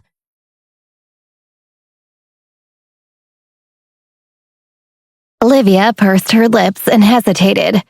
She wasn't sure Chris was going to go for the second step, but it was part of the deal she was putting on the table, so here goes nothing, she thought. The second step is you start attending Marshall High with me. Chris's eyebrows shot so high Olivia thought they might actually take off. Excuse me? I know you're homeschooled. Olivia leveled with him. I'm not homeschooled, he corrected her. Homeschooling is for idiots and weird kids. I merely have a private tutor because I travel so much. More like how child actors have on-set tutors. Private tutors have actually been proven to help a student much more than traditional schools. I test better than anyone I know, and I don't waste time with silly filler lessons or having to listen to the dumb students ask for extra help understanding concepts. I get in, get out, get on with my life. He shrugged. And I live a pretty luxurious life. So you could see why I'd want to minimize having to spend so much time of it in the halls of a traditional school. Oh no, Olivia thought. He's getting defensive. She worried her plan was failing and had to backtrack. Okay, she said. That's an excellent point. I guess I was wondering if you would be able to if you did want to transfer into Marshall for the rest of your senior year. He looked at Olivia suspiciously. Nothing is impossible with the right amount of money, but I wouldn't want to transfer to Marshall. Well, Olivia said, what if it made your dad and Ashley feel like you were trying to be on the straight and narrow a little more? One, if you enroll in school here, Ashley might feel like you're less likely to return to London the first chance you get and take over the family empire. She'll think you're putting down roots here, so she won't see you as a threat. And if she thought you were in school and not out partying late every night or going to gamble and who knows what else, Ashley would have less opportunities to stick her little gang of criminals on you, wouldn't she? Olivia shrugged. I know that having my school routine and my drivers and stuff around makes it more difficult for my stepmom, Rachel, to come after me. So I'm just thinking, what if this helps you convince Ashley you're not really a worthwhile target for her to spend time and resources on? If she thinks you're both unnecessary and too bothersome to take down, she may actually leave you alone. Chris considered Olivia's offer. She could tell he wasn't sold and she worried. You know, I can do these two things myself. I can say I'm not returning to London and then enroll in a local high school without having to be engaged to you. Especially for, what was it you wanted? To maintain the engagement for 5 years? He regarded her with a guarded gaze, finding her more and more interesting as he looked at her. He hadn't expected her to be so shrewd. Fair point, she conceded. But if it's not me, the Jones family will arrange for you to be engaged to some other daughter of some other wealthy family around here. And didn't we already decide we have a lot in common? We seem to understand each other, don't we? I mean, aren't you the one who says you hate normal Manhattan society girls? I think we can both agree I'm not a normal Manhattan society girl at all. That's certainly true, Chris thought, remembering back to the mall and to their encounter with the hitman just a bit earlier. So if I were you, Olivia continued, I would at least want to find myself in a partnership where I know exactly what the person wants, and where I know they will always have my back. I'm literally laying it all out right now, telling you I see your situation, and I'm here to help you with it. She inhaled, then said, if you help me too in return. She didn't want to have to fully explain her position, or give him too much leverage, but she said, so why don't we agree to this engagement for 5 years? We'll both just go along with it for our families for that long. If anyone asks, we say, yep, we're engaged, and one day when we're much older, we'll get married for the good of our families.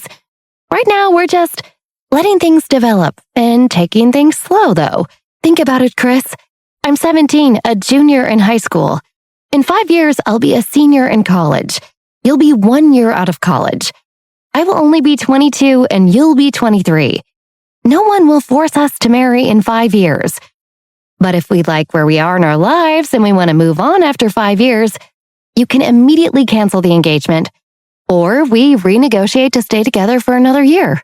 If we find it still benefits us, and every year after, we can renegotiate again. When he heard Olivia mention canceling the engagement in 5 years, Chris felt his face reflexively fall into a frown.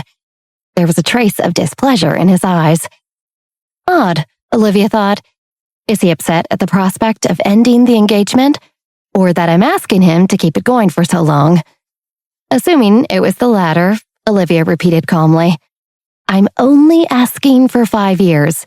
After 5 years, you can choose to walk away from me and from my family forever if you want to. Olivia hoped she had convinced enough. She hoped he'd see the benefits of going along with her plan, though she was careful to keep her breathing even and maintain steady eye contact. Inside, she was going crazy.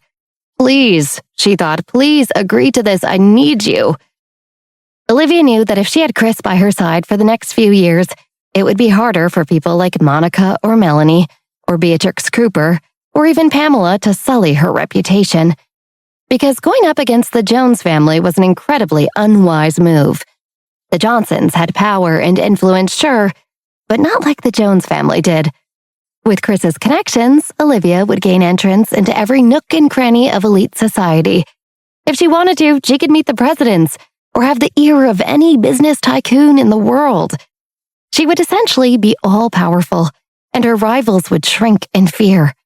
Even Rachel would probably have to stop sending men for Olivia, because if anyone discovered that she was trying to murder the future daughter-in-law of Bradley Jones, the international fallout in both the business and political world would be intense, and the punishment could be swift and harsh.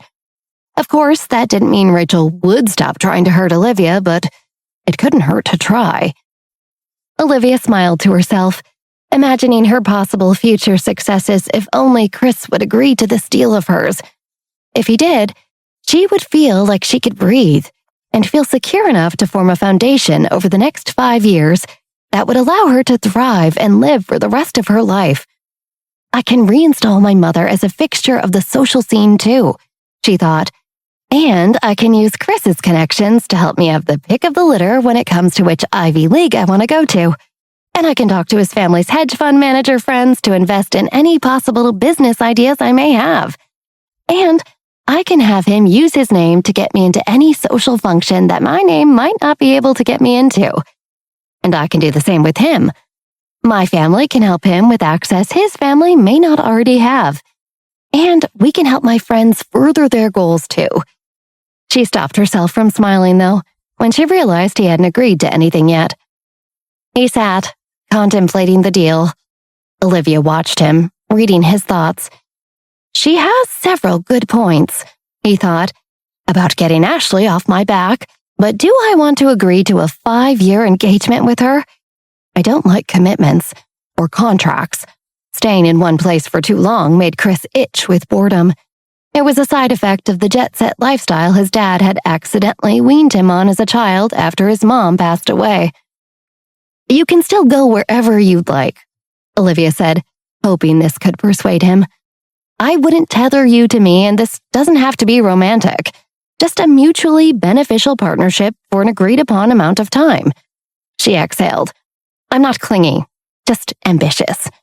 She smiled. Remember, your parents are going to make you say you're engaged to somebody no matter what. Why not let it be a girl whose intentions you clearly understand, who won't stand in your way or nag you? I'm only asking for a little bit in return, which in the scheme of things isn't really much. Now Chris smiled too. He was amused hearing how clearly she spoke, how directly. Most people would try to hide their real intentions. She gets my name and the power and access associated with it, and I get to do whatever I want while keeping my parents off my back, since they'll leave me alone if they think I'm engaged. And, he contemplated further, maybe if my stepmom thinks I'm preoccupied obsessing over my new budding romance with Olivia in the States, then Ashley will be more convinced I'll be tied here, and I won't ever have to return to my family's company in London to take over. He nodded. Damn, I bet that's why she insisted I get engaged to an American girl in the first place. Well, if it keeps Ashley off my back and out of my hair, he considered, maybe it's not the worst thing. And then I can always get her back later, when she's least expecting it. Olivia smiled as she read Chris's mind and saw he was coming around. He thought for another few seconds and then stretched out his hand. Okay, 5 years. And in 5 years, then we will renegotiate, Olivia affirmed. Chris nodded. Yes, then we will renegotiate. You have a deal. Olivia smiled. She reached out her left hand and they shook. I'm glad to hear it. At that moment, their surly-looking diner server trudged out from the kitchen and set their club sandwiches on the table. Thank you, Chris said before turning his attention back to Olivia. He smiled slightly. So, if we're going to have this little deal, we should probably exchange numbers again? She shot him a flat look. You never saved my number? What a guy, she thought. I never save any numbers, he shrugged. I don't like commitment, and it's a new phone. And I don't use the cloud, so didn't switch over the numbers from my old phone. He could tell this was getting a rise out of Olivia, so he smiled. My bad. Will you forgive me? She rolled her eyes and put her phone out. Here, give me your phone. I'll put my number in and save it myself. And going forward, you will never forget my name or my face or my phone number again, okay? He laughed. You got it, princess. He winked. Anything for my future bride-to-be. God, she thought, half annoyed, but also sort of liking this playful back and forth with this incredibly hot guy sitting in front of her. What have I gotten myself into?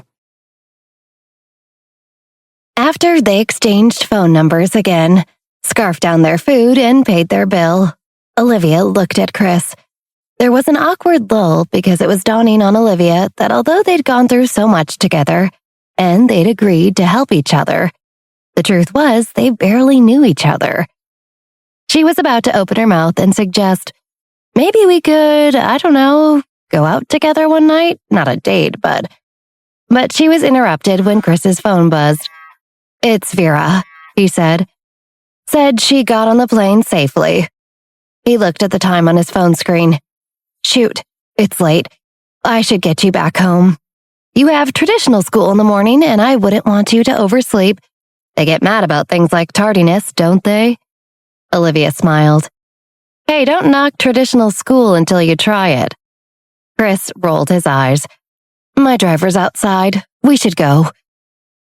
After he helped Olivia into the back seat of his driver's car and put her crutches on the seat beside her, Chris walked to the front passenger door. Before he could get in the car, his driver Dean looked at him. Sir, may I ask, who is this girl? Chris hadn't filled Dean in on any of the details. Her name is Olivia Johnson. Her grandfather is a huge magnate in the food and beverage industry. Chris Jones's eyes looked off into the distance, and the corner of his mouth rose. She's my fiancée. Olivia was surprised when Chris offered to bring her all the way home, considering her family's mansion was so far outside the city. But she appreciated the gesture nonetheless. Besides, she figured maybe this was Chris's way of solidifying their deal, a sign of good faith, or a proverbial cherry on top, so to speak. When they arrived back at her palatial estate, it was nearly 9 in the evening. Chris Jones emerged from Dean's Cobalt Porsche four-seater and opened the door on Olivia's side. "Come on out," he beckoned. "I'm going to need you to help me up," she said sheepishly. She reached out her left hand and grabbed her jacket, bag, and her mother's gift box in her other. Chris did as he was asked and helped Olivia stand. Then he grabbed her crutches and handed them to her, taking her belongings so she could walk more easily. "Is this part of the deal?" she teased. "You holding my bag for me?" Chris Jones' mouth twitched slightly. "Don't get too carried away," he retorted. Inside, a maid who was Windexing the windows in the grand entrance suddenly rushed into the living room. "The eldest Miss Johnson is back," the maid reported. There was a strange expression on her face that Rachel couldn't quite pinpoint. "She's back so late," Monica muttered under her breath. She rolled her eyes. "I was kinda hoping she'd just stay out wherever she was and wouldn't come back at all." No, Rachel thought. No, she can't be back. I thought Xavier was supposed to kill her. Rachel had been waiting anxiously for Xavier to text all night. He was supposed to send 3 simple words. "It is done." And then Rachel would throw her burner phone away and never mention the deal she'd made with him again. When 6:30 in the evening rolled around and Rachel heard nothing, she worried that maybe Xavier hadn't been able to successfully hurt Olivia. Or, she assured herself, maybe it was still too busy on the streets, or too bright out at that time as he followed Olivia to her mom's. So maybe he's just waiting for Liv to be finished eating with Victoria, and afterwards, he will follow her on her way home and strike then. But when 8:30 came and went, Rachel tried to calm her growing nerves by telling herself, Olivia is probably leaving her mother's house right now, having just finished dinner, and soon she'll be making her way home through the alleys of that slum she called a home, and Xavier will get her. It's only a matter of time. She probably just stayed late at her mother's, but soon I'll get the text. So when Olivia walked in, injured but alive, Rachel's eyes widened and she went completely silent. She thought for a second that maybe she was seeing a ghost. Monica, too, stood stunned, though she wasn't aware that tonight was the night Xavier had been ordered to kill her half-sister. No, Monica was stunned because Olivia was accompanied inside by none other than Chris Jones. What the hell? Monica thought. Why didn't anyone warn me Chris would be coming over? Oh my God. She looked down, embarrassed she was in sweats and wearing her retainer. She figured there would be no one coming by, so she'd already gotten ready for bed and was just lounging around the house.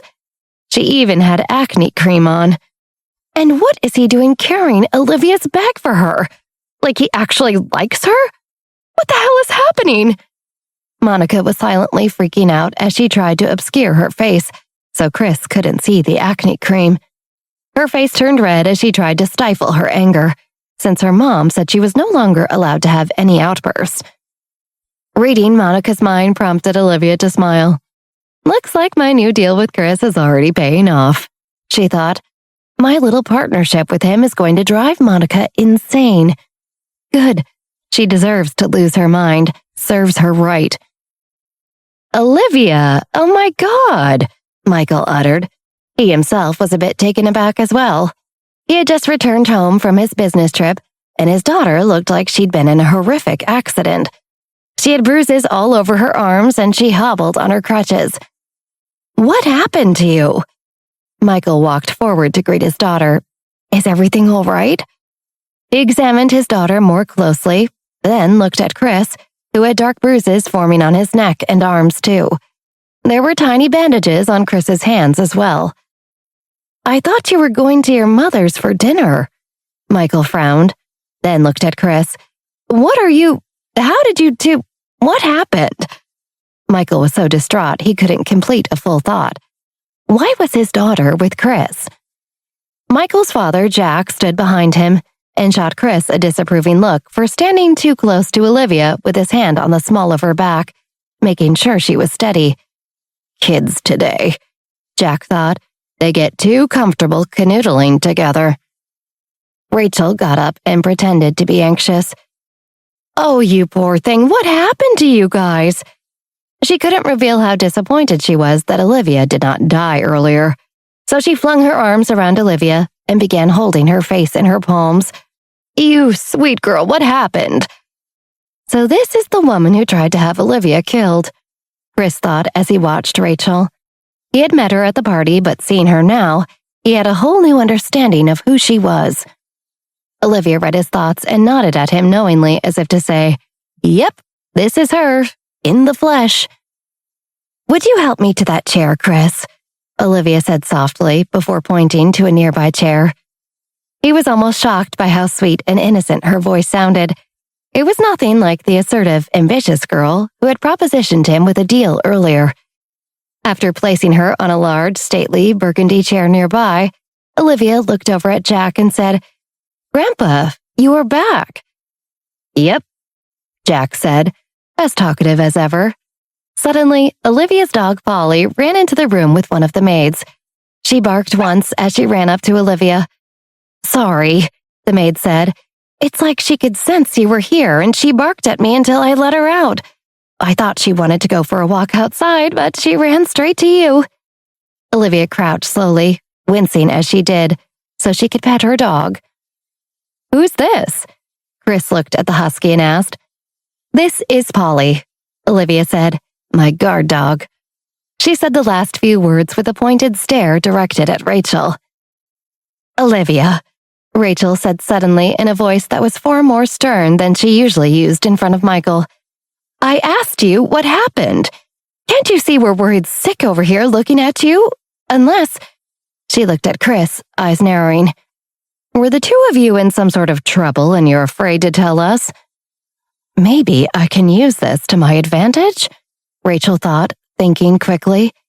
Maybe I can use this as an opportunity to accuse Chris and Olivia of being involved in something bad that they're ashamed to admit, and I can get Michael to stop trusting Liv and turn his back on her. If he doesn't trust her, he'll certainly never entrust her with his business in the future. Yes, she smiled. Yes, this is perfect.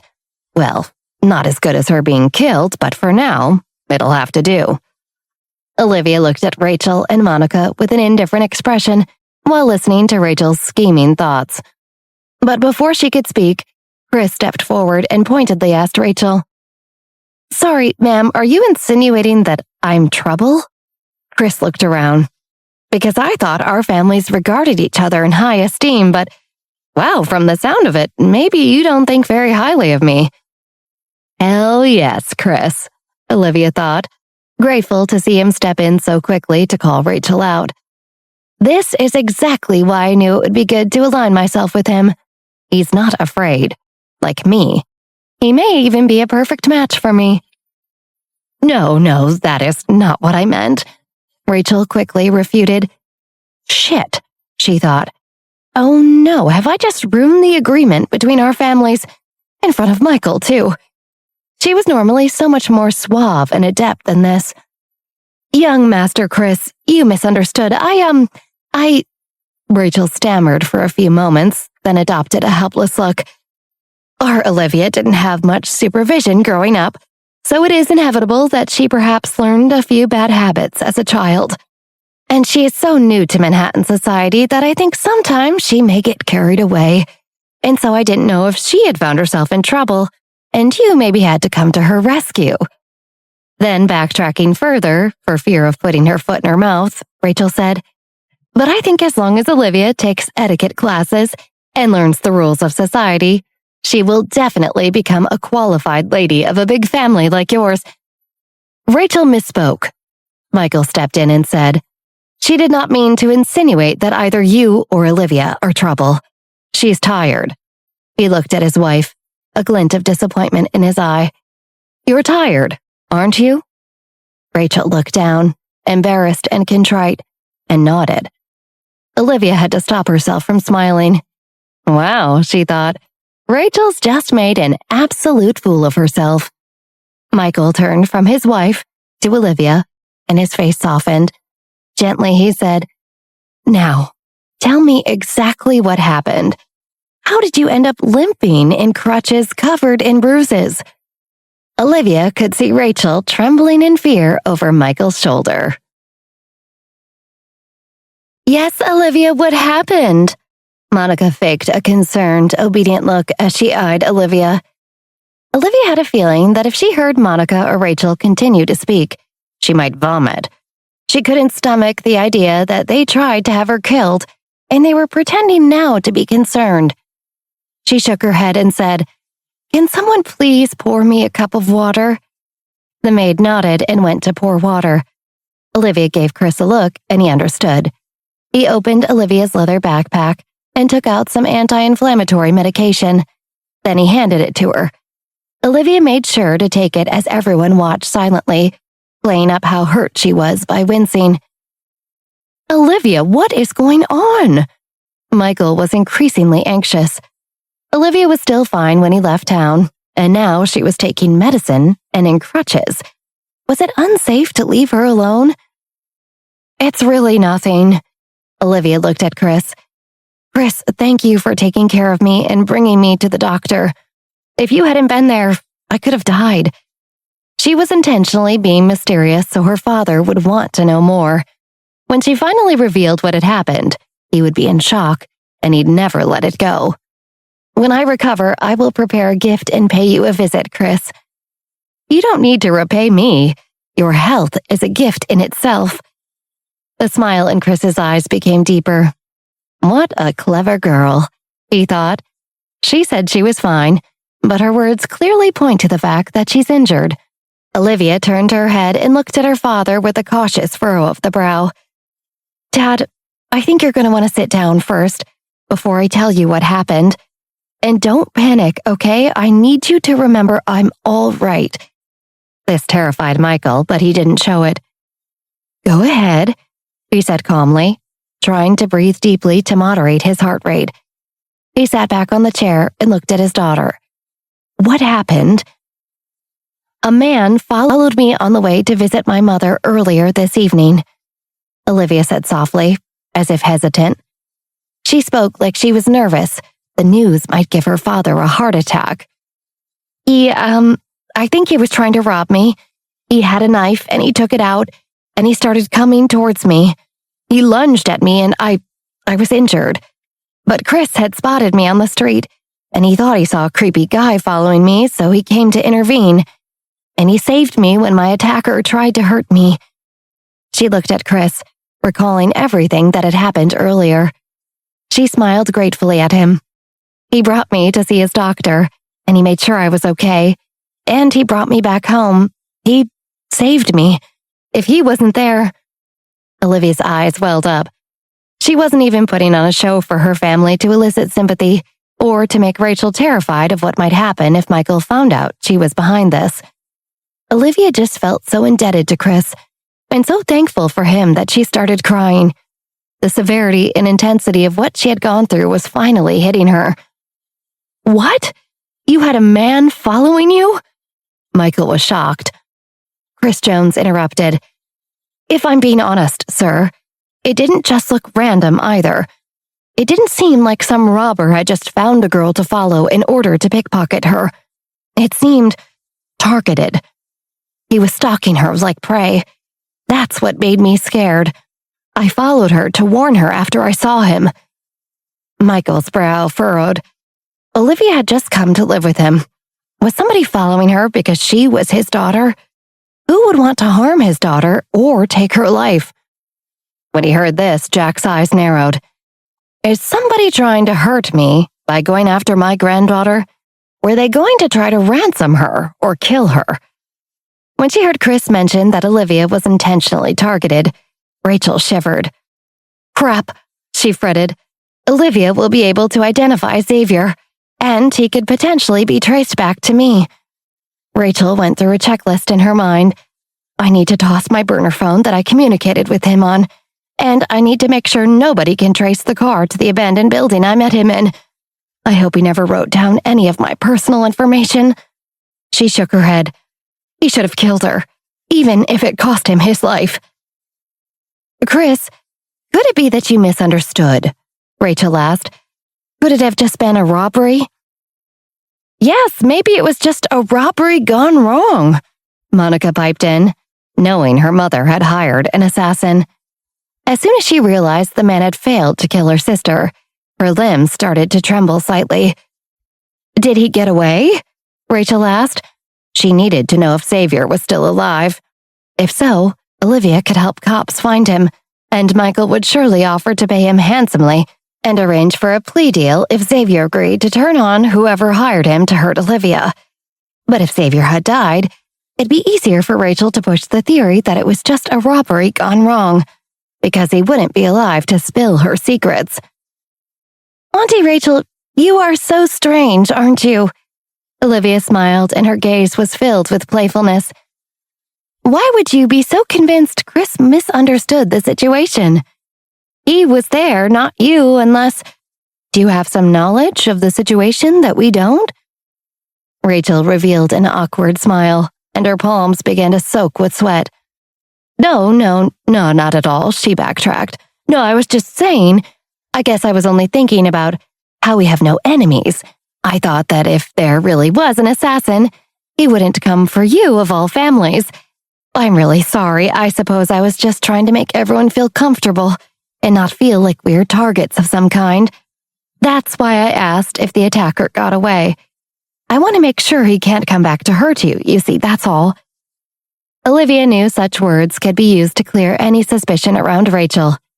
Rachel's not stupid, she thought. Olivia, where did he hurt you? Michael looked very worried. And how bad are your injuries exactly? The doctor said my right shoulder was severely dislocated, but he was able to relocate it. It'll be sore, but it will heal completely. My left ankle is sprained, and I have a slight concussion. I'll need to take it easy for the next few days. Olivia smiled bitterly. This is really an unexpected disaster. She glanced coldly at Rachel and then at Monica before turning her eyes to her father. Her grandfather chimed in. And we're sure this was someone who intended to kill you. Could it be that you were nervous and made a mistake? I don't. Chris and I both were mistaken. Olivia shook her head. If it was just a normal robbery, he would have told me he wanted the necklace I was carrying, and he never did. I don't think he would have tried to stab me either. Chris stopped him before he could.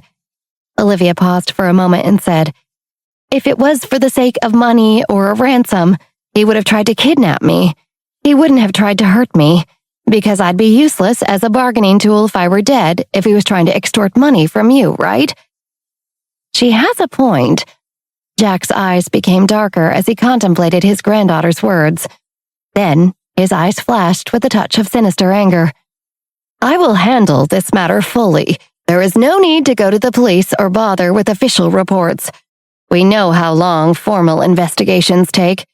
Let me use my resources and my contacts to find out more. If someone was after you, Olivia, or after us, I will find out, and they will be dealt with.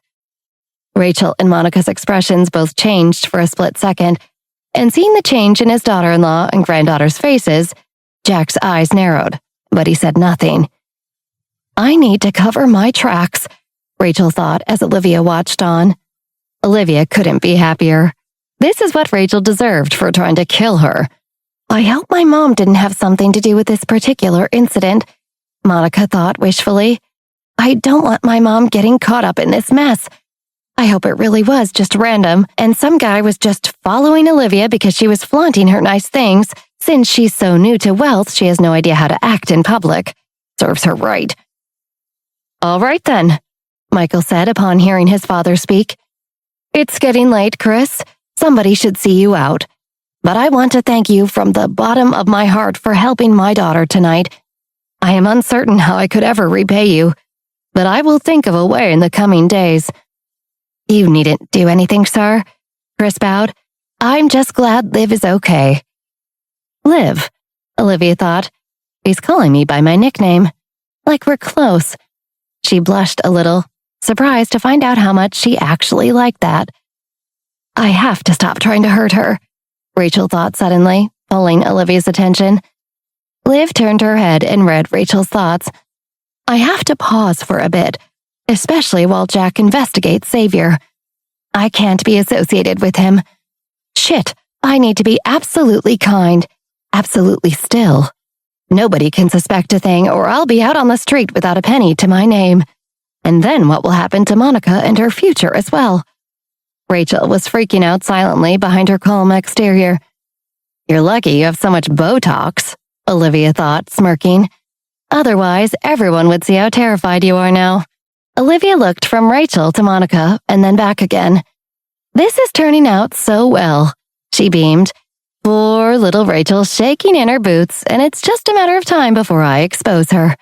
I told you not to mess with me," she thought. "Now you get to suffer the consequences." "Olivia," Chris said, "would you like to walk me out?" "Oh, yes." Olivia refocused on Chris and accompanied him to the front door. When they were far enough from her father and the rest of the family, she lowered her voice. "Thank you for everything you did tonight, for saving me and for getting me medical attention and bringing me home and for saying everything you said just now." He shrugged. "It's all part of the deal," he smirked. "I just can't wait to see what you're going to do for me in return." His eyes twinkled a bit when he said that, a little mischievous glow. "You have no idea," Olivia thought. "I'm capable of powers you can't even comprehend yet. And as soon as you need me, you'll see just what a necessary ally I am."